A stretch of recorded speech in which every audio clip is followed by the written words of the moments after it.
Hello बच्चों, कैसे हैं आप लोग। मैं शांतनु सिंह का फिर से आपका स्वागत करता हूँ एटीपी स्टार लर्निंग प्लेटफॉर्म पे। वो जो आज का टॉपिक बहुत ज़्यादा इंपॉर्टेंट है क्योंकि बहुत सारे बच्चों का मैसेज आता है, हमेशा ही मैसेज आता है कि सर फिजिक्स के सवालों को अप्रोच कैसे करें, ये अपने को समझ में नहीं आता। किस तरीके से आपको कैसे क्वेश्चन देख के समझ में आ जाता है कि इसमें यही करना पड़ेगा और आंसर आ जाएगा। कई बच्चों का ये भी कंसर्न होता है कि सर टाइम बहुत ज़्यादा लग जाता है, जैसे 1 घंटे में मैं 5 से 6 सवाल ही कर पाता हूँ, उससे ज़्यादा मैं सवाल कर ही नहीं पाता हूँ। तो ये 2-4 प्रॉब्लम्स होते हैं फिजिक्स के न्यूमेरिकल करने में। तो आज मैं उसी प्रॉब्लम की बात करने वाला हूँ, कैसे आप अपनी स्पीड बढ़ा सकते हैं। ठीक है, तो वीडियो को लास्ट तक देखना, लाइक कर देना, शेयर कर देना, जो भी कर सकते हो कर देना। ठीक है, डिसलाइक मत करना। अब दिख रहा होगा फ्री कंसेप्ट वीडियोस, जो भी नीट एवं जेई 2020 का एग्जाम देने वाले हैं सितंबर में, उनके लिए नीट एवं जेई के लिए कंसेप्ट वीडियो फ्री किया जा रहा है ऐप पे बिल्कुल कंसेप्ट वीडियो को फ्री किया जा रहा है। जो भी कंसेप्ट वीडियो हमारे लॉग्ड थे उन सब को 15 दिन के लिए तुम लोगों के लिए ओपन किया जा रहा है। विनीत सर ने कल इस पे वीडियो ही बनाया था, लेकिन ओपन करने के लिए एक कंडीशन है। क्या कंडीशन है? ये उन बच्चों के लिए ही ओपन किया जाएगा, उनको ही फ्री में दिया जाएगा जो ये 3 स्टेप फिल करेंगे। लिंक में गूगल फॉर्म दिया गया है। सबसे पहले तो गूगल फॉर्म फिल कर दो, क्योंकि हमने कोड भेजना स्टार्ट कर दिया है। गूगल फॉर्म फिल करने के बाद 5 स्टार रेटिंग तुम्हें देनी है गूगल प्ले पे। एटीपी स्टार को 5 स्टार रेटिंग देनी है, ठीक है ना। ऑब्वियसली यार इतना बेस्ट ऐप है तो देना तो बनता है। तीसरा है इस वीडियो को, कौन से वीडियो को? इस वीडियो को शेयर करना है। ऑब्वियसली इस वीडियो को शेयर तो करना ही है। और दूसरा, दोनों का स्क्रीनशॉट को इस नंबर पे तुम्हें भेजना है। ठीक है, इस नंबर पे तुम्हें स्क्रीनशॉट शेयर करना है। ये तीनों स्टेप परफॉर्म करो। इस नंबर पे तुम स्क्रीनशॉट दिखा दो कि तुमने गूगल प्ले पे 5 स्टार रेटिंग की है, वीडियो किसी ना किसी ग्रुप में शेयर किया है, तो तुम्हें एक स्पेशल कूपन कोड दिया जाएगा, जिस कोड को जब तुम अप्लाई करोगे एटीपी स्टार ऐप पर, तो जितने भी लर्निंग वीडियोस हैं, अप्रॉक्सीमेटली 1000 से ऊपर लर्निंग वीडियोस हैं, जो कि बहुत छोटे छोटे कंसाइज वीडियो है। जैसे मान लो तुम्हें रेन मैन पढ़ना है, तो वहां से एक छोटा सा वीडियो उठाओ, 20 मिनट का रेन मैन पढ़ लो। या तुम्हें कभी सेमीकंडक्टर में ट्रांजिस्टर पढ़ना है, तो वो आधे घंटे में वो पढ़ सकते हो। तो वो बहुत कंसाइज वीडियो बनाए गए हैं, तो तुम्हारे टॉपिक वाइज तुम्हें सारा वीडियो मिल जाएगा। तो वो तुम लर्निंग वीडियोस में बहुत बेनिफिट उठा सकते हो अभी के आखिरी के 15 दिनों में। तो बेटर रहेगा अगर तुम एक्सेस लेना चाहते हो लर्निंग वीडियोस का, तो तुम्हें ये 3 स्टेप फॉलो करने पड़ेंगे, ठीक है ना। और हाँ, स्क्रीनशॉट इस नंबर पे भेजना है, ठीक है। तो आज का लेक्चर स्टार्ट करते हैं, कर लेना ये। आज का लेक्चर स्टार्ट करते हैं। जो आज का अपना मेन मुद्दा है वो प्रॉब्लम से स्टार्ट करते हैं। बच्चे प्रॉब्लम कहाँ पे फेस करते हैं, तो मेनली अपना 2 तरह का प्रॉब्लम्स होता है। एक, सवाल करने में बहुत ज्यादा टाइम लगता है, और दूसरा सबसे कॉमन प्रॉब्लम होता है कि सर सवाल तो बनते ही नहीं है, कुछ भी कर लो, आप तो फिजिक्स में समझ ही नहीं आता कि करना क्या है। ये 2 सबसे इंपॉर्टेंट प्रॉब्लम होता है। तो आज मैं जो भी बात बताऊंगा इसको तुम अगले 1 महीने तक अप्लाई करो। ट्रस्ट मी, अगर बेनिफिट नहीं होगा तो मेरे को बताना। होना ही होना है, होना ही होना है, पक्का होना है। अब देखो क्या क्या है, मैं अगर तुम्हें क्लियरली बताऊं तो एक स्टूडेंट की जर्नी क्या होती है। सबसे पहले तुम फिजिक्स के कुछ लॉज पढ़ते हो, चाहे न्यूटन्स लॉ हो, ओम्स लॉ हो, फराडे लॉ हो, universal law of gravitation. Physics में कई सारे लॉ है जो अपन पढ़ते हैं। उसके बाद टीचर क्या करता है, उस लॉ के नोट्स बनवाता है तुमसे कि बेटा ये लॉ होता है, ये पेन नीचे इसीलिए आ रहा है क्योंकि अर्थ इसको अपनी तरफ खींच रहा है बाय ग्रेविटेशनल फोर्स। तो ये कुछ लॉज तुम्हें टीचर बताता है कि न्यूटन ने ऐसा दिया, ये एक्सपेरिमेंटली आया, फिर हमने ये फॉर्मूला निकाला एक्सपेरिमेंट के थ्रू, ये फॉर्मूला है, ये लॉ को वेरीफाई करता है, ये वो, फिर तुमसे वो नोट्स बनवाता है। वहां तक सब कुछ स्मूथ चलता है हमारा, मस्त। हाँ सर लॉ आ गया, हाँ सर आ गया। उसके बाद टीचर कुछ क्वेश्चंस करवाता है क्लास में, इलस्ट्रेशन करवाता है उस लॉ के एप्लीकेशन के ऊपर कि भाई अब तुम कुछ एग्जांपल करो। वहां भी सब कुछ स्मूथ चलता है। उसके बाद टीचर क्या करता है, इतना करवाने के बाद तुम्हें कुछ सवाल वो होमवर्क में देता है। प्रॉब्लम आती है यहां पर कि सर यहां तक तो बिल्कुल स्मूथ चलता है, लेकिन जब यहां पहुंचते हैं तो पता चलता है कि कुछ बन ही नहीं रहा, या एक सवाल को करने में 15-20 मिनट का टाइम लग जा रहा है। तो प्रॉब्लम का जड़ जो है वो तुम्हारा लॉ से स्टार्ट होता है। क्योंकि होता क्या है, जब भी हम किसी लॉ को पढ़ते हैं तो हमारे पास एक थ्योरेटिकल नॉलेज दिमाग में होती है कि हाँ यार ये लॉ है, बस रट लेना है कि ऐसा होता है। हम उसको फील नहीं करते हैं। सबसे इंपॉर्टेंट ये होता है कि हम फील नहीं करते, हम लॉ को सही से समझते ही नहीं है कि लॉ है तो वो कहाँ कहाँ एप्लीकेबल है, उसका एप्लीकेशन कहाँ है, रियल लाइफ में ये लॉ कहाँ लग रहा है, ये चीज अपना इतना गहराई में अपन घुसते नहीं है, अपन बस हाँ ऊपर ऊपर पढ़ लेते हैं। सबसे इंपॉर्टेंट ये होता है। उसके बाद जब तुमसे वो टीचर उस लॉ का एप्लीकेशन करवा रहा होता है, ध्यान रखना, मुझे गारंटी पता है जिनसे क्वेश्चन नहीं बनते ना, उनके नोट्स की जो इलस्ट्रेशन है वो भी सही से क्लियर नहीं होते। जब टीचर तुम्हारे क्लास में तुमसे कुछ एग्जाम्पल करवा रहा है, उस एग्जाम्पल को तुम कितनी ध्यान से देख रहे हो, कितने ध्यान से देख रहे हो, कितने अच्छे से फोकस कर रहे हो, ये बहुत इंपॉर्टेंट है। ये जो 3 स्टेप है ना, ये बहुत ज्यादा इंपॉर्टेंट है, तभी तुमसे सवाल बनेंगे, वरना सवाल तो बनने का बिल्कुल नहीं बनेंगे अगर तुमने ये 3 स्टेप गलत किया तो। ये 3 स्टेप बहुत प्रिसाइज और बहुत कंसंट्रेशन करना, बहुत कंसंट्रेट से सुनना पड़ता है कि क्या बोल रहा है। जैसे मैं एनएलएम पढ़ा रहा हूं, तो एनएलएम में जब मैं न्यूटन के सारे लॉ के बारे में बात करूंगा तो मैं बहुत एक एक लाइन का लॉ रहेगा, मैं बोल दूंगा ऐसे ऐसे ऐसे होता है। लेकिन जब मैं उस लॉ का एप्लीकेशन करवाऊंगा तो मेरे पास इनफाइनाइट क्वेश्चंस हैं, लेकिन वो सारा क्वेश्चन सिर्फ वो 2-3 लॉ से बन रहा है। तो सोचो वो तीनों लॉ कितना पावरफुल है। जिस लॉ में तुमने मात्र 10 मिनट स्पेंड किया, उस लॉ से हजारों क्वेश्चन तुम्हारे सामने आ रहे हैं। लॉ कितना ज्यादा इंपॉर्टेंट है, जिसको अपन उतना तवज्जो नहीं देते, उतना टाइम नहीं देते, ये बहुत इंपॉर्टेंट है। अब बात ये होता है कि सर लॉस तो बहुत सारे हैं, तो हम क्या करें, एक चार्ट बनाओ, उसमें सारे लॉस लिखो और सबका इंटरकनेक्शन लिंक्ड करो। वो मैं बताता हूं चार्ट कैसे बनाना है, क्योंकि वो रिवाइज करना बहुत सिंपल हो। चार्ट में बताता हूं कैसे बनाना है, तुम देखना तुम्हें लगेगा कि यार इतना सिंपल था ये चार्ट बनाना। मैं बताऊंगा। ये सबसे पहला होगा, लॉस को समझना और उसको अच्छे से रिवाइज करना। दूसरा सबसे इंपॉर्टेंट होता है कि सर सब कुछ आता है बट सवाल तो बनते ही नहीं है। जिनसे बनते हैं, चलो वो टाइम की बात तो अपन करेंगे, कैसे टाइम इंक्रीज किया जाए, सवाल तो बनते ही नहीं है, वो क्या करें। कई बार ऐसा होता है कि हम अप्रोच डेवलप नहीं कर पाते हैं, तो उनके लिए सबसे पहले तुम एक बुक लो, कोई भी रेफरेंस बुक चलेगा, सिंगेज का भी ले सकते हो, डीसी पांडे भी ले सकते हो, ऐसा कोई भी बुक, अनुराग मिश्रा की बुक भी ले सकते हो मैकेनिक्स की, कोई भी ऐसी बुक ले लो जिसमें कई सारे इलस्ट्रेशंस हैं। आशीष अरोड़ा सर की बुक भी चलेगी, मतलब कोई भी बुक जिसमें कई सारे इलस्ट्रेशन है।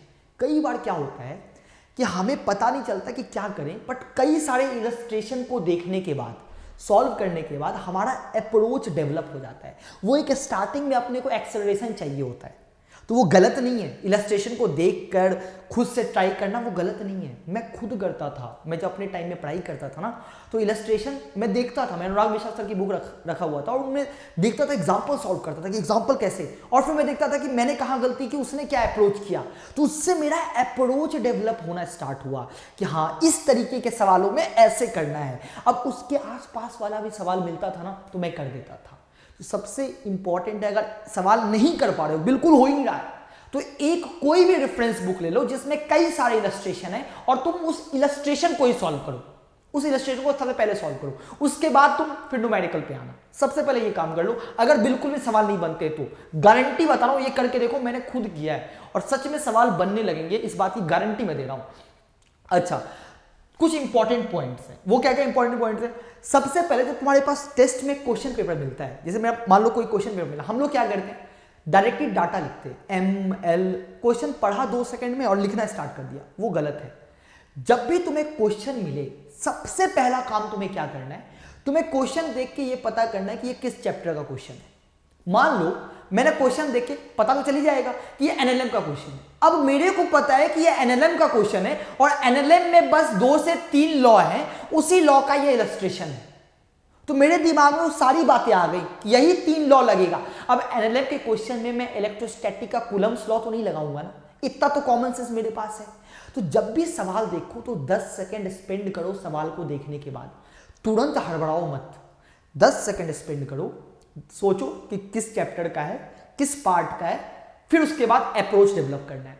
हम लोग क्या करते हैं, सवाल देखा, कुछ नहीं, ML के हाँ 3-4 फॉर्मूले हैं, लगाना स्टार्ट कर दिया, पता ही नहीं चल रहा किधर जा रहे हैं। नहीं, सवाल में 10 सेकंड सोचो, टाइम दो उसको, क्योंकि वो सवाल एग्जामिनर ने बहुत मेहनत करके बनाई है। तो वो जब इतना मेहनत करके एक सवाल बनाया है, तो वो चाहता है कि उस सवाल में तुम सोचो, टाइम दो। और हम लोग क्या करते हैं, एग्जामिनर तो कुछ भी किया, अपन तो एक्सपर्ट बैठे हैं, अपन तो तुरंत कर देंगे। नहीं, ऐसा नहीं करना। 10 सेकंड टाइम देना है डाटा लिखने से पहले, सोचना है इस सवाल के बारे में कि किस चैप्टर का है। दूसरा होता है calculation part must be neat and clean. ये मैं भी गलती करता था, एक कैलकुलेशन यहां किया, दूसरा यहां किया, तीसरा यहां किया, पूरा पेज भर दिया, कहीं नहीं मिला तो क्वेश्चन के ऊपर कैलकुलेशन कर दिया, पीछे दाएं बाएं। उसके बाद जब रिवाइज वापस से जब देखना है कहां किया था भाई, उसमें टाइम लग गया। ये बहुत टाइम टेकिंग चीज होता है। तुम जब भी किसी टॉपर के पेपर को देखोगे तो वो बहुत प्यार से छोटा छोटा में बहुत सिक्वेंसली कैलकुलेशन करता है, ताकि जब उसको वापस भी जाना हो ना तो वापस जाने में उसको दिक्कत नहीं, वो दिख जाए अच्छा यहाँ पे है, तो टॉपर की कॉपी तुम देखना। और हम लोग क्या करते हैं, यहाँ किया यहाँ किया यहाँ किया, वापस जा ही नहीं पाए, ऐसा करते कि वापस जा ही नहीं पाए, बस आगे जा सकते पीछे तो जा ही नहीं सकते, पता ही नहीं कहाँ किया था। तो वो गलती मत, नीट एंड क्लीन ये आदत डालो अभी से, calculation must be neat and clean. दूसरा है, अगर तुम किसी क्वेश्चन में बहुत ज्यादा टाइम स्पेंड कर रहे हो तो दिल पे नहीं लेना है अपने को कि भाई सर मेरे को रोटेशन अच्छे से आता था, कैसे नहीं बनेगा सवाल, अभी मैं दिखाता हूं उस सवाल को, वो काम नहीं करना। क्योंकि एक सवाल तुम 15 मिनट स्पेंड करके 4 नंबर ला रहे हो सकता है उस सवाल को स्किप कर देते तो उस 15 मिनट में 5 सवाल बना लेते हो। तो 4 नंबर इंपॉर्टेंट है कि 20 नंबर इंपॉर्टेंट है? एग्जामिनर थोड़ी देख रहा है कि तेरा रोटेशन फेवरेट था और तूने सवाल नहीं किया। दिल पे नहीं लेना है, बिल्कुल लीनियंट होना है, बिल्कुल दम बोलते हैं ना, वो कहते हैं ना सख्त नहीं बनना अपने को बिल्कुल मुलायम, हाँ हो जाएगा, कोई बात नहीं बन रहा है, कोई बात नहीं तू रहने दे, मैं दूसरे पे आ जाता हूँ। तो चाहे वो मेरा फेवरेट पार्टी क्यों ना हो कि नहीं तुम्हें तो करना है, छोड़ दो, टाइम लग रहा है, वेस्ट है वो चीज़। तो वो टाइम जब भी किसी सवाल पे एक लिमिट से ज़्यादा लगे, बेटर है उस क्वेश्चन को लीव करके नेक्स्ट पे स्विच कर जाना। हम लोग क्या करते हैं, दिल पे लेके उसी पे लग जाते हैं कि 15 मिनट में मैं कर तो दूंगा, कैसे नहीं होगा, मैंने रात दिन लगाया इसको पढ़ने में, कैसे, वो गलती है, वो दिल पे नहीं लेना अपने को। तो ये 2-3 पॉइंट ध्यान में रखना, ठीक है। अब मैं तुम्हें बताता हूं, जो तुम बोलते हो कि सर लॉस तो बहुत सारे हैं, लॉस बहुत सारे हैं, तो सर कैसे अपन इतना लॉस के बारे में पढ़ेंगे। अब एक मैकेनिक्स का मेरा एक वीडियो था यूट्यूब पे, मैंने डाला था। अब एक बात बताओ, पूरे मैकेनिक्स में 7 चैप्टर है, kinematics, friction, NLM, work power energy, circular motion, centre of mass, rotation, 7 chapter है।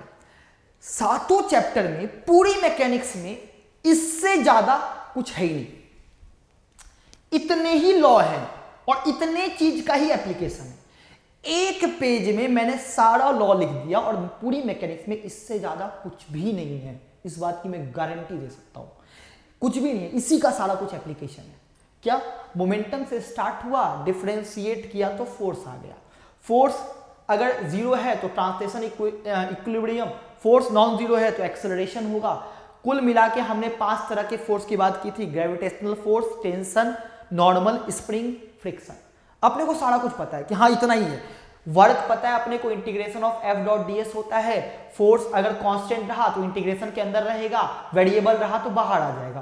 फोर्स भी 2 तरह का होता है, एक कंजर्वेटिव होता है, एक नॉन कंजर्वेटिव होता है। फोर्स के द्वारा किया गया वर्क, किसी भी फोर्स के द्वारा किया गया वर्क का sum change in kinetic energy के बराबर होता है। सिर्फ अगर कंजर्वेटिव फोर्स काम कर रहे होते हैं तो मैकेनिकल एनर्जी कंजर्वेशन लगाया जा सकता है। यार सब कुछ सब फोर्स का ही है। अब टॉर्क क्या होता है तो आर क्रॉस एफ होता है। अब मोमेंटम को आर से मल्टीप्लाई कर दो, आर क्रॉस पी कर दो तो एंगुलर मोमेंटम आ जाएगा। एंगुलर मोमेंटम को डिफरेंशिएट कर दोगे तो टॉर्क आ जाएगा। पॉइंट मास के लिए तुम्हारा एंगुलर मोमेंटम क्या होता है तो आर क्रॉस एमवी होता है। रिजिड बॉडी के लिए क्या होता है तो आई ओमेगा प्लस आर क्रॉस एमवीसीएम होता है। ये एंगुलर मोमेंटम को डिफरेंशिएट किया, टॉर्क आ गया। टॉर्क जीरो यानी कि रोटेशनल इक्विलिब्रियम यानी कि अल्फा की value zero. Torque non zero यानी कि अल्फा नॉन जीरो, इक्विलिब्रियम में नहीं है, बस खत्म हो गया। इसके अलावा पूरी मैकेनिक्स में कुछ है ही नहीं। इसी के आसपास घूमते हैं कि अगर मेरा एफ एक्सटर्नल जीरो होगा तो कंजर्वेशन ऑफ लीनियर मोमेंटम, अगर टॉर्क एक्सटर्नल जीरो होगा तो कंजर्वेशन ऑफ एंगुलर मोमेंटम। तो जब भी मेरे पास एक मैकेनिक्स का सवाल आएगा तो मेरे दिमाग में यही चीज घूमेगा। और क्या घूम सकता है कि बहुत से बहुत होगा एफ नेट जीरो होगा, या बहुत से बहुत होगा एफ नेट होगा यानी कि एक्सेलरेशन होगा, बहुत से बहुत होगा टॉर्क जीरो होगा यानी कि एंगुलर मोमेंटम कंजर्वेशन कर सकते हैं, बहुत से बहुत टॉर्क जीरो नहीं होगा यानी कि एंगुलर मोमेंटम कंजर्वेशन नहीं कर सकते हैं, या बहुत से बहुत एनर्जी कंजर्वेशन का कंसेप्ट लगाना पड़ सकता है ओमेगा और वी निकालने के लिए। तो सवाल देखने के बाद यही 2-4 बातें तो हैं यार जो अपने को दिमाग में सोचना है। मेरे को पता है कि यही 5-6 बातें में पूरी मैकेनिक्स खत्म हो जाती है। इनको अपने को अच्छे से पता होना चाहिए, इनका एप्लीकेशन अपने को अच्छे से आना चाहिए। एप्लीकेशन कैसे आएगा, बुक लो, एग्जाम्पल देखो, इलस्ट्रेशंस ट्राई करो, खुद से करो, नहीं बना सॉल्यूशन देखो, अप्रोच खुद ब खुद डेवलप हो जाएगा। अगर नहीं बनता है सवाल तो, और सवाल बनता है, टाइम लगता है, तो टाइम लगने में सबसे इंपॉर्टेंट है कि तुम्हारे लॉ बिल्कुल क्रिस्टल क्लियर नहीं है। इनको पहले बिल्कुल दिमाग में फिट करो कि कैसे किसी चीज का एप्लीकेशन हो रहा है। दूसरा, प्रैक्टिस करो, जितना ज्यादा प्रैक्टिस कर सकते हो। क्योंकि अगर मैं बोलूं कि मेरे को एक क्वेश्चन दे दे v बराबर u प्लस 80 लगाने वाला, कभी उसने a की वैल्यू को बदल दी, कभी उसने टाइम की वैल्यू को बदल दी, ऐसे ऐसा 10 सवाल मैंने प्रैक्टिस कर लिया। तो 11वां सवाल में जितना मुझे 10 सवाल में टाइम लगा, 11वां में उससे कम लगेगा, क्योंकि मेरे को पता है कि यार यही करना है, घस दिया। लेकिन जब हम क्या करते हैं, एक कंसेप्ट के ऊपर 2 से 3 सवाल करते हैं, और हम क्या सोचते हैं, हाँ कंसेप्ट मेरे को आ गया, 2-3 सवाल मैंने कर लिया, अब तो मेरे से सारा सवाल। कैसे एक्सपेक्ट कर सकते हो तुम ऐसा? एक कंसेप्ट के ऊपर 15 से 20 सवाल करना पड़ता है, डिफरेंट टाइप का, तब वो कंसेप्ट, वो लॉ दिमाग में घुसता है, फिर अपन अप्रोच डेवलप कर पाते हैं। हम लोग प्रैक्टिस से भागते हैं। अगर मैं तुमसे बोलूं कि एससी वर्मा कैसी बुक है, बहुत अच्छी बुक है, लगाते हो? नहीं सर, नहीं लगाता, वो तो सर बहुत मुश्किल से बनती है। होता है क्योंकि हम भागते हैं, हमारा नेचर होता है टफ चीजों से भागना। जो चीज बनता है, डीसी पांडे 1 नंबर सवाल लगता है, सर सारा लग जाता है, क्यों? हाँ सर, मजा आता है बनाने में। तो वो चीज नहीं करना। जो चीज तुम्हें लगे कि नहीं यार ये नहीं बन रहा, उस पर ज्यादा ध्यान देना है, क्योंकि वही चीज तुम्हें सिखा रहा है कि बेटा ये करो, ये करोगे तभी तुम्हारा कंफर्ट जोन से बाहर निकलोगे, नॉलेज डेवलप करोगे। और ये बात समझ में, ये बहुत इंपॉर्टेंट है। इतना तुम फॉलो कर लो, बस इस तरीके का चार्ट बना लो हर चैप्टर का। और तुमको वैसे मैं बोलूं कि इलेक्ट्रोस्टैटिक, तुम्हारे दिमाग में वो सीक्वेंस आ जाना चाहिए। फोर्स, कूलम्स लॉ, फील्ड के बाद आएगा पोटेंशियल एनर्जी, फिर आएगा पोटेंशियल, सर इसके बाद अच्छा फील्ड में फिर आ जाएगा गॉस लॉ के थ्रू फील्ड निकालना, फिर पोटेंशियल एनर्जी, फिर उसके बाद आ जाएगा सर डाइपोल के बाद आ जाएगा कंडक्टर। तो ये सीक्वेंस अपने को आना चाहिए कि इस चैप्टर में क्या क्या बातें हैं। तो सवाल जब मिलेगा और मेरे को सीक्वेंस पता होगा, तो मेरे को पता रहेगा कि ये कहाँ का सवाल है, तुरंत बना दूंगा। मैं यही करता हूँ, मेरे को दिमाग में सारा कुछ वो फिट है। तो मैं सवाल देखता हूं तो मैं पहले पता, अच्छा ये इलेक्ट्रोस्टैटिक का क्वेश्चन है, अच्छा इलेक्ट्रोस्टैटिक का, अच्छा फोर्स निकालना है, मतलब कूलम्स लॉ का एप्लीकेशन है। बस 2-4 बातें आई, अप्रोच खुद डेवलप हुआ, सही डायरेक्शन में घुस गए। अब इलेक्ट्रोस्टैटिक के सवाल में मैं न्यूटन्स लॉ ऑफ मोशन का FBD बना के वो थोड़ी एक्सेलरेशन थोड़ी निकाल, अगर निकालना अगर बेकार हुआ वो मतलब उसका जरूरत ही नहीं है तो मैं थोड़ी काम करूंगा, फ्रिक्शन फोर्स थोड़ी लगाऊंगा, म्यू दिया ही नहीं है तो मेरे को पता रहेगा सवाल देखने के बाद ये करना क्या है। वो तभी होगा जब तुम्हारा सारा चार्ट कंसेप्ट बिल्कुल दिमाग के अंदर होगा। आई बात में, ये फॉलो करो और गारंटी बता रहा हूँ होगा ही होगा। और अपना लर्निंग वीडियोस का तुम्हें पता ही है, एक्सेस अगर तुम्हें चाहिए, अगर लर्निंग वीडियोस का तुम्हें एक्सेस चाहिए तो वो 3 स्टेप फॉलो कर लेना, नंबर पे वो कर देना। मिलते हैं अगले वीडियो में, bye, take care, all the best, like and share the video.